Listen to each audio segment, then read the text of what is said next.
Ariketa honetan, AC, DC, bihurgailu linealaren eskema hau ematen digute trifasikoa.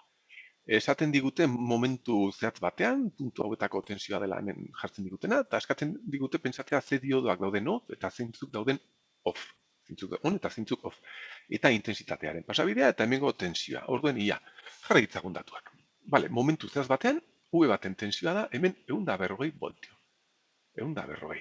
Beste honetan V2 160 voltio, eta hirugarrenean minus 300 voltio.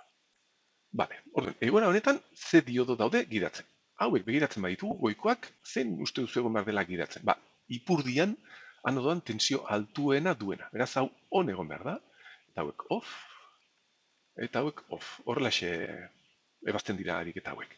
Eta azpikotan zein egon behar da gidatzen. Ba, hemen muturran, katodoan, tensio bajuena duena. Kasu honetan, hause, honek minus 300 duelako, hau dago on, eta hau daude off, eta off. Beraz, intensitatearen bidea zein izango zen? Ba, hemendik etorriko zen, eta hemendik bueltatuko zen. Hauxe izango zen intensitatearen bidea.